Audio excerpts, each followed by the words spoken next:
साथ है जिसको जेंडर के लिए जॉब को त्यागना पड़ा। हाय भाविका, वेलकम। हेलो। हाय। जैसे कि अभी हमने देखा कि शालिनी की स्टोरी, ये मजबूरी होती है एक एक की, वो तो हम क्या चूज करते हैं ये हमारे ऊपर डिपेंड है। उसकी मजबूरी रही तो उसको वो करना पड़ा। मेरी मजबूरी ऐसी रही कि मुझे मेरा जॉब छोड़ना पड़ा। तो स्टोरी ये है कि पहले तो क्वालिफिकेशन या एजुकेशन लेना ट्रांसजेंडर्स के लिए यही बहुत बड़ी बात है, क्योंकि यहीं से तो सारा स्ट्रगल स्टार्ट होता है। उसके बाद में जब ये इतना स्ट्रगल करके जब हम आगे आ रहे हैं, तो जॉब अपॉर्चुनिटीज में अगर हमें जेंडर या जॉब ये चूज करना पड़ेगा, तो मेरे ख्याल से किसी ने भी अपने जेंडर को चूज करना चाहिए, बिकॉज वो तुम्हारी आइडेंटिटी है। बिल्कुल आपके जवाब से मैं सहमत हूँ, मगर फिलहाल हमारे साथ शालिनी है जो इसका जवाब बेहतर तरीके से दे सकती है, क्योंकि शालिनी अपनी जो जर्नी बता रही है, ये मुझसे भी पुरानी जर्नी बता रही है अपनी। मैं बच्ची हूँ इसके सामने, and I am so lucky to have her with me. Shalini working in an office environment, gatherings होते होंगे, गेट टुगेदर्स होता होगा, तो बच्चे भी आते होंगे अपने अपने पेरेंट्स के साथ। तो कहीं आपको ऐसा लगा कि कुछ बच्चों के मुंह पे कंफ्यूजन दिखाई दी हो, या फिर ऐसे कुछ पेरेंट्स के मुंह पे कंफ्यूजन दिखाई दी हो सवाल का जवाब देने के टाइम पे? आप अपने डिटेल में बताओगे ना अभी? हाँ। कि आपने क्या एग्जैक्टली क्यों छोड़ा था, कि प्रमोशन नहीं मिला था, वो उसका डिटेल आप दे देना। इसका लेके फिर हाँ, इस पे तब आना, क्योंकि इन्होंने अभी डिटेल नहीं दिया। अब तो क्या हुआ, क्यों आपको छोड़ना पड़ा? हाँ ठीक है, तो कहा थी तो एक थोड़ा सा नहीं है ना, तो जैसे कि हाँ, जॉब छोड़ना मैंने जिसने बोले कि शालिनी की मजबूरी नहीं थी, हाँ, तो मुझे लगता है कि कि किसी को भी आइडेंटिटी चुननी चाहिए, जेंडर चुनना चाहिए जॉब किया। ठीक है, हाँ। तो क्यों ऐसा सोचते हैं आप कि किसी को भी जेंडर चुनना चाहिए जॉब के आगे? क्योंकि वो अपनी आइडेंटिटी है। मैं शालिनी के मामले में कभी नहीं कहूंगी कि उन्होंने जो डिसीजन लिया वो भी उनके फैमिली लेवल तक बहुत ही अच्छा डिसीजन है। ये एक सैक्रिफाइस है बहुत बड़ा, जो हर कोई नहीं कर सकता, जो उन्होंने किया है। बिल्कुल। और मैं वो सैक्रिफाइस जो है वो करना शायद से नहीं करना चाहती थी, बिकॉज ऑफ मैं मेरी आइडेंटिटी को आगे लाना चाहती थी। प्रॉब्लम ये है कि जब हम जो है वो रह के कुछ कर सकते हैं, तो वो जो है वो छुपा के करने की कोई जरूरत ही नहीं है। तो कहीं ना कहीं भाविका, तुझे ऐसा नहीं लगता है कि तेरे ज्यादा ओपन होने की वजह से, जो तू नर्स के इतने बड़े पोस्ट पे काम करी थी, कहीं ना कहीं तेरी ये जो ओपन आइडेंटिटी थी, कहीं ना कहीं ये प्रॉब्लम नहीं बनी कि तेरे जॉब तेरे पीछे छूट गया? यस एग्जैक्टली, यही प्रॉब्लम था सबसे बड़ा। और ये प्रॉब्लम की वजह से हम कहते हैं, लोग हमेशा कहते हैं कि ट्रांसजेंडर एरोगेंट होते हैं, उनको कोई तमीज नहीं होती, लेकिन उनके जैसा त्याग किसी के अंदर होता भी नहीं है। क्योंकि मैंने जॉब छोड़ा है सिर्फ मेरी आइडेंटिटी चूज करने के लिए नहीं, तो मेरी आइडेंटिटी जो है उस वजह से पेशेंट को सर्वाइव ना करना पड़े। तो सबसे मोस्ट थिंग ये था मेरा जॉब छोड़ने का, क्योंकि हुआ ही ऐसा था कि मैं जब जॉब में लगी तो मैंने नर्सिंग किया बायोटेक इंस्टीट्यूट से, और 3.5 साल का नर्सिंग करने के बाद फिर जब मैं हॉस्पिटल में जॉब करने आई, तो मेरा एक्सपीरियंस भी काफी अच्छा था। और नर्सिंग में काफी सारे लेवल्स होते हैं, तो मेरी कम लेवल में जो लड़कियां थी या जो लड़के थे, मैं जिस दिन हॉस्पिटल में मेरे इंटरव्यू के लिए गई, तो 10-12 लड़कियां लड़के और मैं उसमें ढीला कह सकते हो इसको। हाँ। जो उन 10-12 बच्चों सिर्फ ढीला, कैरेक्टर ढीला नहीं, कैरेक्टर ढीला, सिर्फ ढीला। हाँ। कैरेक्टर ढीला तो लड़कों का होता है। नहीं, कैरेक्टर ढीला तो लोग अपना माइंडसेट रखते हैं इन लोगों को लेकर के, इनका कैरेक्टर, ये तो ढीले हैं ही हैं, इनका कैरेक्टर भी ढीला है साला। तो ऐसे नहीं होता। तो वहाँ पे वो 10-12 बच्चों के बीच में मैं भी थी, जो ढीला मैंने अभी बोला। तो वहाँ पे बैठे, अब वो बच्चों के सबके इंटरव्यूज हो गए, एचओडी डिपार्टमेंट उनके इंटरव्यू सबको भेज दिया। मैं 10 बजे से लेके शाम के 6 बजे तक उसी हॉस्पिटल में बैठी हूँ, और मुझे एचओडी डिपार्टमेंट 1 बार नहीं, 2 बार नहीं, 3 बार इंटरव्यू लेके देख रहा है कि ये सच में काम के काबिल है या नहीं है। हाँ, और जब उन्हें लगा कि काम के काबिल है, तो फिर इसकी मजबूरी का फायदा भी उठा सकते हैं, ये उन्होंने देख लिया। उन्होंने मुझे ये कहा कि आपने बहुत अच्छे इंटरव्यूज पास किए, आप कल से ज्वाइन कर लो। मैं तो बहुत खुश हो गई कि मैं खुद को ट्रांसजेंडर एक्सेप्ट कर चुकी हूँ और मुझे जॉब मिल गई। बाप रे बाप, अब तो मेरा नाम एक अलग ही लेवल पे चला जाएगा। या मेरी जो ख्वाहिश थी जैसे सोने पे सुहागा। हाँ, मेरी ख्वाहिश थी कि सेवा और पैसा ये दोनों चीजें होनी चाहिए। Money is not everything but money is many more. इस रूल को मैं फॉलो करती हूँ। और मनी मैटर्स मोर। यस। सो जब मैं हॉस्पिटल में दूसरे दिन जॉब के लिए गई, मैंने देखा कि उसमें से और भी 2-3 लड़कियां जो थी वो सिलेक्ट हो चुकी थी और जॉब में ज्वाइन हो चुकी थी। 3 दिन के बाद मुझे ज्वाइनिंग लेटर मिला। ज्वाइनिंग लेटर में मैंने देखा कि मुझे सैलरी 8,000 है। मैं आज से 10 साल पहले की बात कर रही हूँ। और जो मेरी सिस्टर के लेवल पे कम है लड़कियां, जिन्होंने जो नर्सिंग का कोर्स किया है वो कम लेवल का है, उन्हें 12,000 सैलरी दी जाएगी। Not discrimination. यस। सो तब भी मैंने एचओडी डिपार्टमेंट जाके पूछा कि व्हाट इज दिस। तो उन्होंने ये कहा कि ट्रांसजेंडर्स लोगों को वैसे भी जॉब नहीं मिलती, हमने आपको जॉब दिया, ये बहुत बड़ी आपके ऊपर मेहरबानी है, आपको क्या करना है ये आप सोच लीजिए। मैंने तब ये सोचा कि चलो ये भी ठीक रहेगा। अपने हुनर के ऊपर अपने को गेस किया जाता है, तो मेरा हुनर है मेरे पास, ये मुझे पता था। और एक ना एक दिन इसका सबको कदर हो जाएगी इसकी। अब ये हो गया कि मुझे 3 महीने हो गए। 3 महीने में उस हॉस्पिटल में 200 बेड की हॉस्पिटल, एक बड़ा एम्पायर होता है ये। बिल्कुल। यस। और इंटरनेशनल हॉस्पिटल जिसे कहा जाता है कि जहाँ पे प्लास्टिक सर्जरी की सारी सर्जरियां और हार्ट सर्जरी से लेके ऑफ्थल मतलब आंखों के ऑपरेशन, जनरल सर्जरी से लेके ऑर्थोपेडिक, ये सारी चीजें वहाँ पे होती थी। और वहाँ पे मैं हॉस्पिटल में काम कर रही हूँ एक आप अच्छे गवर्नमेंट सेक्टर की बात करें प्राइवेट? Private sector. अच्छा। क्योंकि इंडिया में गवर्नमेंट सेक्टर इतना अच्छा काम करता होगा मुझे नहीं पता। तो ये दूसरी जगह है और उसके ऊपर बात करके कोई मतलब नहीं है। अब यहाँ पे जब मैंने ज्वाइन कर लिया है तो 3 महीने के बाद ये हुआ कि मुझे पता था कि मेरे हुनर की कदर होगी और मेरी हुनर की कदर हो गई। जहाँ पे लोग 5-5 साल जॉब करके परमानेंट नहीं हुए थे, मैं वहाँ पे 3 महीने में परमानेंट हो गई। मगर कहीं ना कहीं तूने 8,000 रुपए एक्सेप्ट करके यस। कहीं ना कहीं तूने अपने जेंडर से समझौता नहीं कर लिया कि हाँ भाई ठीक है, चलो वैसे भी कोई हिजड़ों को नौकरी देता है या थर्ड जेंडर्स को नौकरी देता है, चलो जो मिल गई वही बहुत है। वो दौर ही वही था। बिल्कुल, बिल्कुल। जब दुनिया को बदलना है तो उसकी शुरुआत खुद से करो। हाँ, be the change you want to see in the world. तो वही मैंने सोचा था और वही सोच के मैं आगे चल पड़ी थी। नहीं तो 1-1 रुपया मांग के तो हम हिजड़े महीने के लाख रुपए कमा लेंगे। बिल्कुल, भीख मांग के भी तो पेट चला ही लेते हैं, भूखे तो नहीं मरते हैं। तो जब 3 महीने के बाद मेरे इस हुनर की कदर हुई या हार्डवर्किंग की कदर हुई, तो मैंने देखा कि 5-5 साल जॉब करके लोग बाद में परमानेंट हुए थे, मैं 3 महीने में परमानेंट हो चुकी। 8,000 की सैलरी जो थी मेरी वो 16,000 रुपए हो गई, डबल हो गई। और जो लड़कियां 12,000 में थी वो 12,000 में ही थी और परमानेंट भी नहीं थी।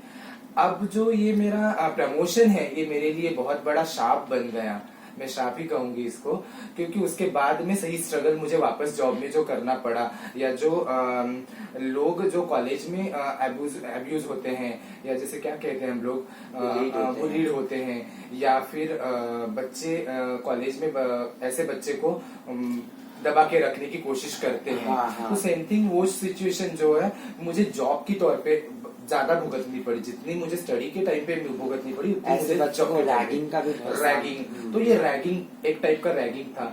तो रैगिंग ऐसे कि जैसे पता चल गया, ये हवा होती है कि प्रमोशन मिल गया, सैलरी बढ़ गई, सारे हॉस्पिटल में बातें फैल गई। अब जो है खिचड़े को प्रमोशन मिल गई, एक ढिल्ले को पगार बढ़ गई। तो ये बात मुझे लग रहा है तेरी बातों से कहीं ना कहीं ये लोगों को हजम नहीं हुआ।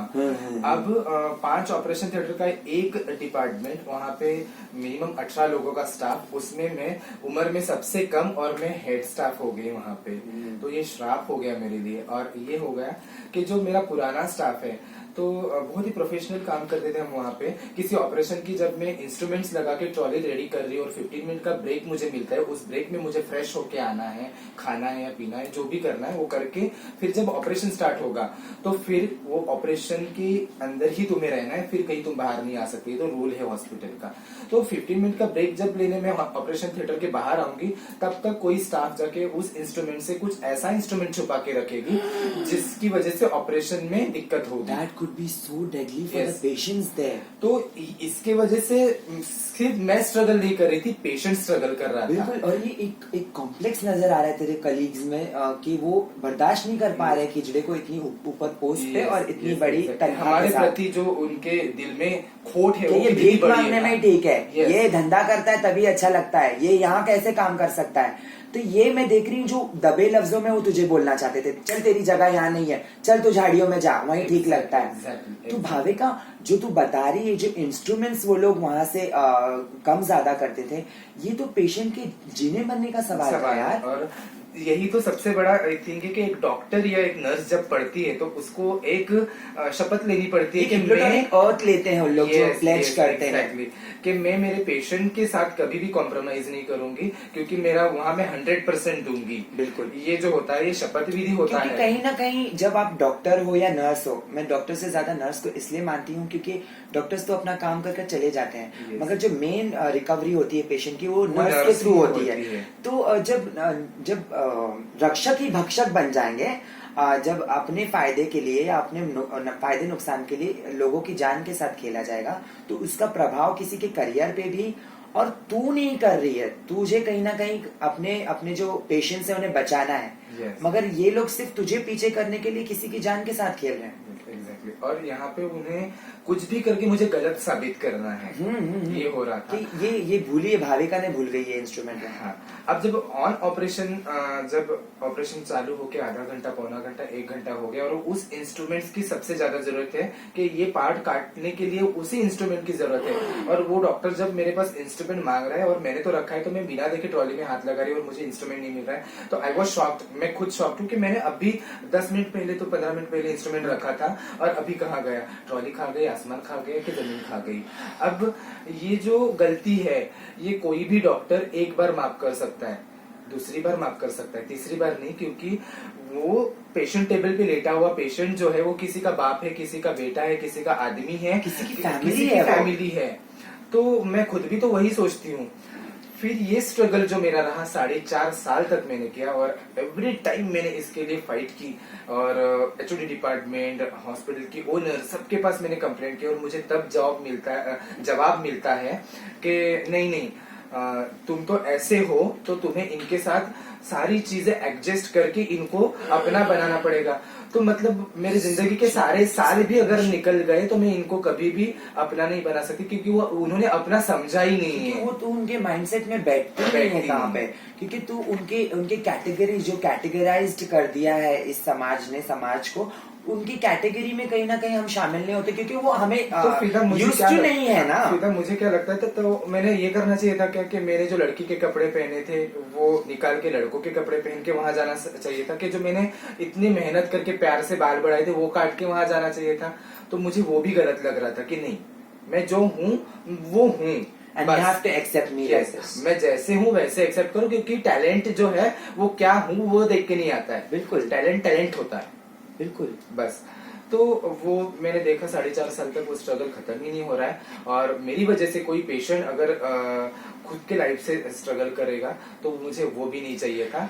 और मैंने तब जो सोचा, मैंने मेरे बारे में सोचने से ज्यादा मैंने पेशेंट के बारे में सोचा, और मैंने एक ऐसी सिचुएशन आई कि मैंने suddenly on duty resign letter लिख के दे दिया, मुंह पे फेंक के आई और मैंने जॉब छोड़ दिया। और उसके बाद मैं लेडीज बार में काम कर चुकी हूँ और मैंने देखा तुम खुश हो तुम्हारी नॉर्मल जिंदगी में। मैं नहीं चाहती कि मेरे वजह से किसी को नुकसान पहुंचे और किसी की फैमिली को नुकसान पहुंचे, क्योंकि सिर्फ तुझे लेट डाउन करने के लिए वो लोग ऐसे इंस्ट्रूमेंट छुपा रहे थे जो वक्त ना पड़ने पर किसी के जीने बनने का सवाल, जिसके वो कभी नहीं सोचा कि सवाल उसी वक्त में उसी टेबल पे शायद से वो पेशेंट मेरी माँ हो सकती है या मेरा बाप हो सकता है। उसने ये भी तो सोचना था, जिसने भी वो किया था उसने ये सोचना चाहिए था कि वो उसकी बेटी हो सकती है, उसका बेटा हो सकता है, उसका बाप हो सकता है, उसकी माँ हो सकती है। कभी कभी भाविका लोग इतने सेल्फिश हो जाते हैं अपनी प्रायोरिटी को लेकर कि वो लोग नहीं अपने आप को, अपने लोगों को एडजस्ट नहीं कर पाते उनकी दुनिया में। ठीक वही केस मुझे तेरे साथ लग रहा है। अगर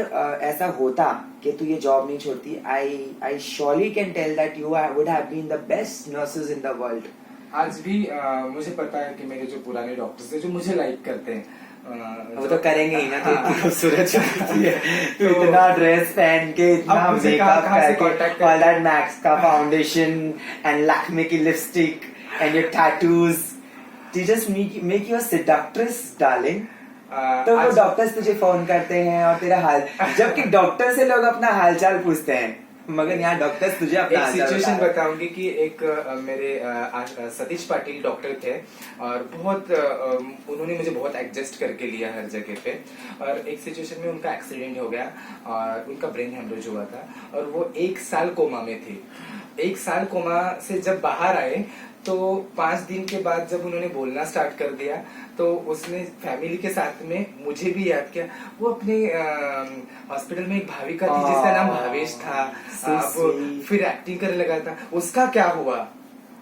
तो मतलब मैं वहां तक तुम दिल में लोगों के बैठी दिल में बैठी थी, बिल्कुल। लेकिन फिर भी तेरा पता काम, नहीं क्या तेरा हो। जज्बा वो नर्स को लेकर, जो तेरा नर्स बनने का सपना, हम तेरे सपने को अधूरा होते हुए रहते हुए नहीं देख सकते हैं। हम चाहते हैं कि फ्यूचर में तू बहुत लोगों के काम आए और एक दिन बहुत बड़ी नर्स और गॉड मदर बने, लाइक मदर आप, ट्रीसा।